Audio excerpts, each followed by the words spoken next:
Jean-Michel Jarre, bonsoir. Merci d'être parmi nous ce mercredi pour présenter votre livre paru aux éditions Lafon, tellement bien représenté. On ne la voit pas, elle est là derrière, mais elle est merveilleuse et toujours présente. Oui, oui, tout à fait. Jean-Michel, quelle est votre actualité? Mon actualité, c'est d'être ici à Filigrane pour présenter mon premier livre qui s'appelle Mélancolique Rodéo, qui devait être un roman, puisque j'avais ce titre déjà depuis un moment en me disant je voudrais écrire un roman à un moment donné. Et j'avais donc à la fois le titre et en même temps l'idée de raconter une histoire à travers des objets. Et puis au fond, en réfléchissant à ma vie et aux gens que j'ai pu rencontrer, et avec qui j'étais en contact, à commencer par mes parents, mon père et ma mère, j'ai rencontré en fait finalement dans ma vie énormément de personnages de romans, des personnages romanesques. Je me suis dit au fond, pourquoi ne pas faire une autobiographie, mais l'approcher, cette autobiographie, un petit peu comme un roman, c'est-à-dire à travers des objets qui me permettent de rompre avec la chronologie classique ou linéaire d'une autobiographie, et puis partager avec les lecteurs à la fois ces moments inoubliables, au-delà même des grands concerts, mais aussi cela, parce que c'est ça, je pourrais pu écrire un roman pour chaque concert, et puis aussi ces rencontres tout à fait extraordinaires de Salvador Dali en passant par Fellini, Stephen Hawking, Edward Snowden, Lech Walesa. Je laisserai le reste pour le public qui est là. En tout cas, merci, ça donne envie, et ça va surtout m'inciter à placer des livres également en littérature, puisque là j'ai quand même bien compris la chose. On l'a mis depuis l'apparition du livre, il n'y a pas si longtemps, dans le rayon Beaux-Arts, oui, avec les différentes autobiographies, mais on va en mettre quelques-uns en littérature, pourquoi pas? Merci, avec plaisir. Ça me touche beaucoup, parce que l'ambition, effectivement, de ce livre était une ambition littéraire, mais je laisse au lecteur le soin de juger. Bien sûr. Quelle est votre lecture du moment? Alors, ma lecture du moment, j'en ai plusieurs. J'ai, à l'heure actuelle, Le secret des choses de Blandine Rinkel, qui était une jeune auteure. Les livres de Jacob, du prix Nobel, que j'ai toujours 2 ou 3 livres en même temps. Et puis, un livre que je conseille, que je suis en train de terminer, qui s'appelle Écoute la ville tombée, de Kate Tempest. Une jeune auteure britannique qui s'appelle London Burning en anglais, mais c'est Écoute la ville tombée, et c'est une sorte de Virginie Despentes du côté londonien, avec un côté, c'est aussi auteure de hip-hop, extrêmement douée, qui a eu des prix d'ailleurs aux États-Unis, qui est très jeune et qui a un style absolument formidable, vraiment que je conseille. Est-ce qu'il vous arrive de chroniquer des livres parfois en radio ou en télé? Si ce n'est pas le cas, je vous invite à le faire une fois par mois chez moi. Ben pourquoi pas, je serais ravi. Je suis un grand lecteur, j'ai un principe, la dernière chose que je fais dans mon lit, même si je me couche à 4h du matin, c'est au moins de lire 20 minutes. Parfait. Alors, puisque vous êtes un grand lecteur, vous partagez, quel est le livre que vous aimez offrir? Alors, il y en a plusieurs. Alors, pour les lecteurs qui consomment du papier, je dirais 100 ans de solitude de Garcia Marquez, ou de Garcia Marquez aussi, Les 12 contes vagabonds. Sinon, Les puissances des ténèbres d'Anthony Burgess. J'ai eu l'heure, je dirais, de le rencontrer, et c'est quelqu'un qui m'a... Ce roman est un roman qui m'a beaucoup marqué, mais il y en a beaucoup d'autres, ça dépend. Plein de souffrance. Hein. Voilà.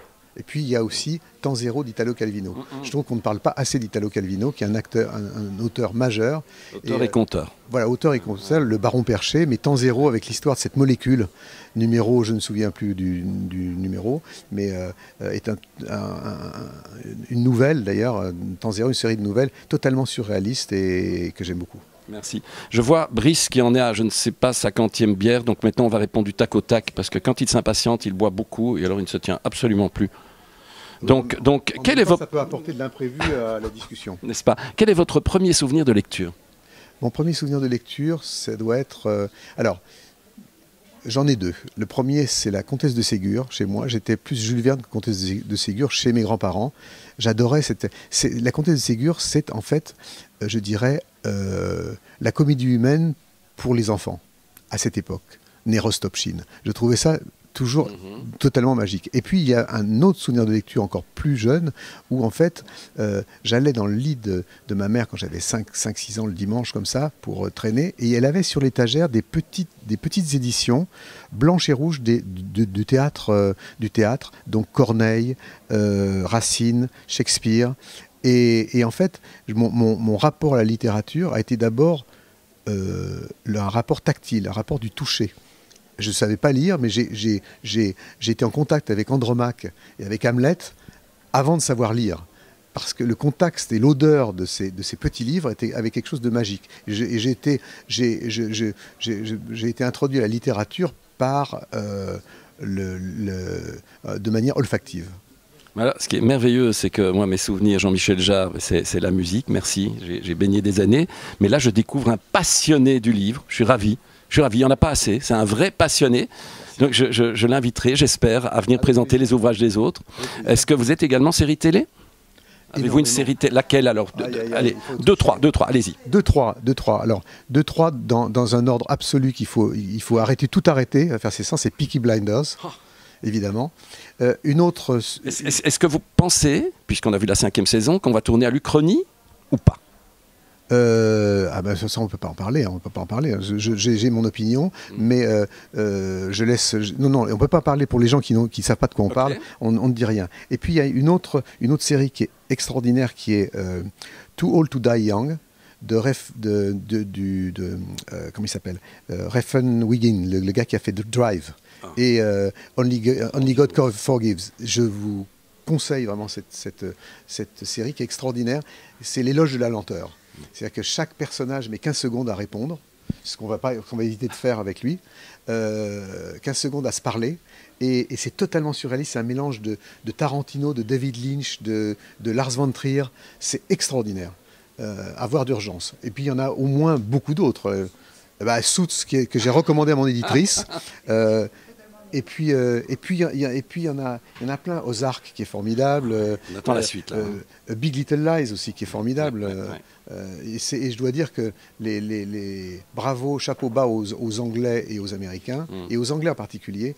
Et aux Belges, attention. Oui, il a de plus en plus de bonnes séries. La Trêve est excellente. Oui, ça j'ai pas vu, donc je peux pas dire. Mais en tout cas, il y a une supériorité aujourd'hui des séries anglo-saxonnes par rapport aux séries françaises en particulier, où on devrait être beaucoup plus rigoureux sur la manière de filmer, la manière d'éclairer, la manière d'écrire, la manière de réaliser. Bon, c'est un bonheur que de recevoir Jean-Michel Jarre, donc je ne vais pas poser les autres questions. Peut-être une dernière, un lieu de prédilection à Bruxelles. L'Atomium. Merci. Si vous pouvez garder le petit objectif, tout petit mais qui garde en mémoire plein de choses, le petit là, si vous devez donner un conseil aux jeunes aujourd'hui, quel est-il?